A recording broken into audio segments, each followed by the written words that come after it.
So ito yung mga ganap natin dito mga ka-farmers sa maghapon. So ayan, bali tapos na silang kumain, mga mama pig natin. So bago tayo uuwi, bali nagpapausok muna tayo dito para maibsan yung lamok. Bali napakaraming lamok tong lugar na to mga ka-farmers, gawa ng napapaligiran tayo ng mga puno, mga halaman, at the same time may mga tubig dito, kaya hindi talaga natin maiiwasan yung lamok. Kaya nag-uumpisa na naman tayo ulit magpausok since na hindi pa naulan. So ayan, check lang natin kung safety ba yung pausok natin dito, kung sakaling liliyab yung apoy. So tingin ko safe naman.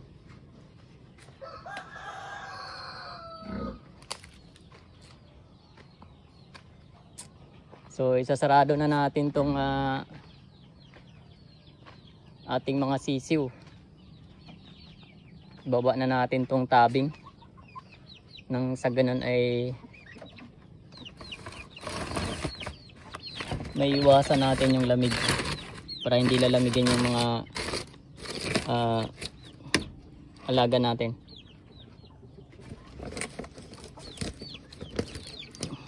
So ayan, so safe na yung mga sisiw natin, safe na sa lamig. Silipin natin yung mga kambing natin kung pumasok na yung dalawang makulit. Pag pumasok na, isasara na natin tong pintuan para hindi na makakalabas. Hindi kasi ito pumasok dito kanina mga ka-farmers pagdating natin. Bali nag-ikot-ikot pa sila sa labas. Kaya ngayon, since nasa loob na sila, sasara na natin to. Ayan. So sara muna natin mga ka-farmers. So ayan, nasarado na natin mga ka-farmers. So safe na sila dito sa loob. Check natin yung mga manok natin, yung mga tali, para maiwasan natin na magpangabot sila. Kasi nangyari na to minsan mga ka-farmers na itong isa nakawala.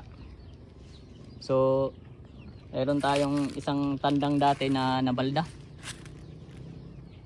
So buti na lang ay napakinabangan pa natin, nakatay pa natin. Ayan, so itong barid natin safe naman, goods naman yung pagkakatali niya. Silipin natin si Black Astrolorp. Lalong lalo na ito, napakatapang ito mga farmers pag ito nakawala. So safe naman yung tali niya.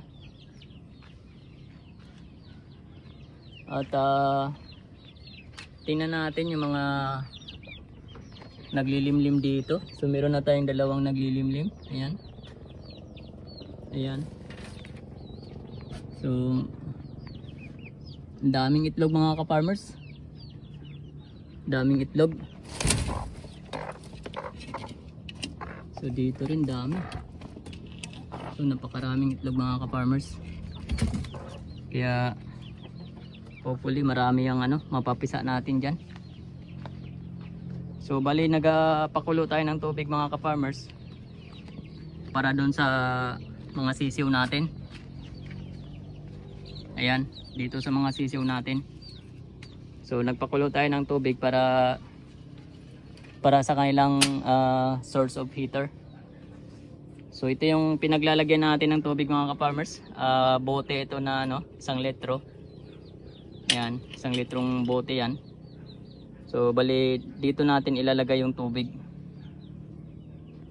Ayan. So since kumulo na mga ka-farmers, so ilalagay na natin dito. So ayan mga ka-farmers, nailagay na natin yung tubig. So tatakpan na natin. Ayan. takpan natin mahigpit na mahigpit para hindi matapon yung tubig. Mga ka-farmers, bali tinalian natin yung ano, pinakadulo para hindi siya sisingaw. Tapos tatanggalin natin tong tubig dito para magkaroon sila ng espasyo para maluwag. So lagay natin tong kainan dito sa gilid.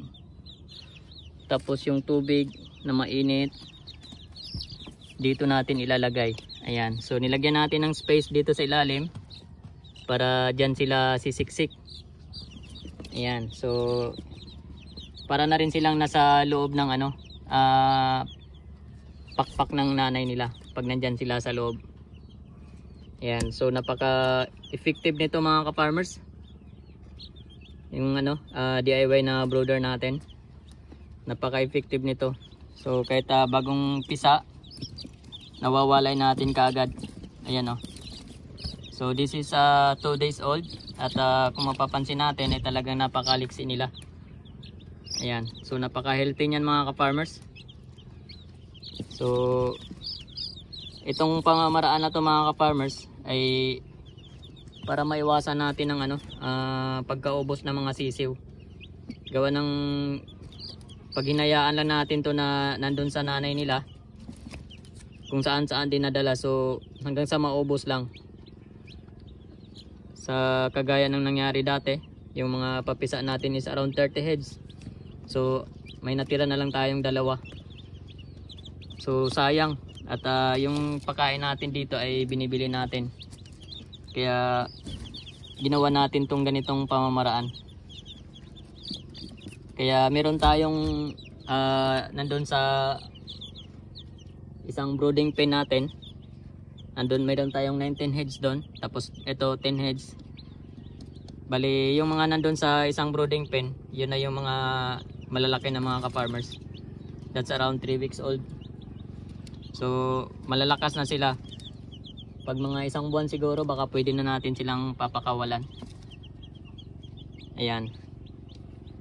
So isasarado na natin to mga ka-farmers. Tatakpan natin yung dito banda, takpan natin para yung init hindi lalabas, para makip dito yung ano, makip lang dito sa loob yung init.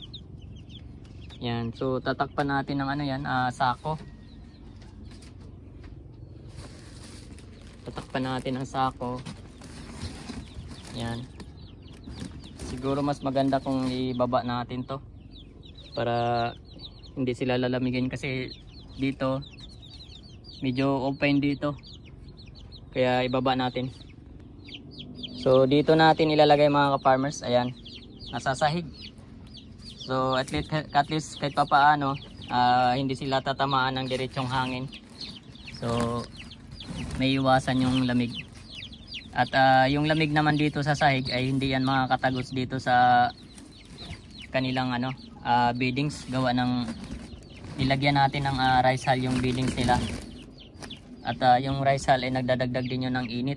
So ayan mga ka-farmers, kung saan banda yung bote na nilagay natin, so nandito banda yung bote, sasaraduhan natin. Ayan.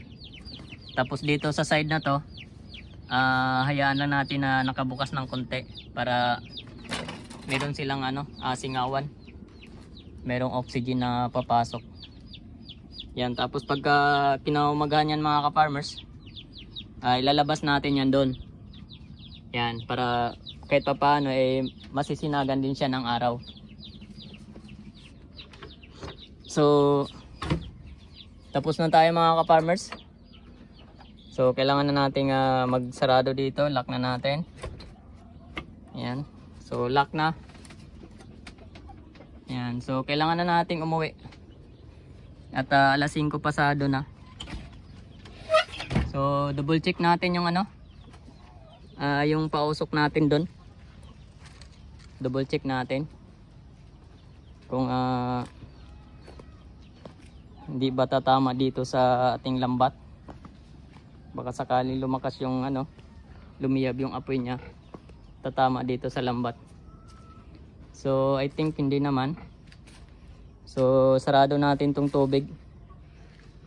Kailangan isarado natin tong tubig kasi napakalakas ng pressure ng tubig dito mga ka-farmers. Pag hindi natin masarado ito, baka hindi kakayanin ng hose. Kagaya nito, mayroon ng parang nag-crack na siya. So baka hindi kakayanin. Kaya isasarado natin yan. Para hindi naman masayang yung tubig. Ayan. So safe na yung natin mga ka-farmers, yung pausok natin. Ayan. So yung mga baon ng nyog nasa loob na lahat. So goods na yan. So okay na tayo dito mga ka-farmers. So natapos na yung buong maghapon natin. Salamat sa Diyos sa kalakasan na binigay niya sa atin. At sa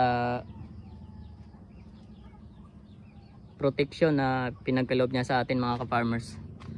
So thanks God, maraming salamat at happy farming.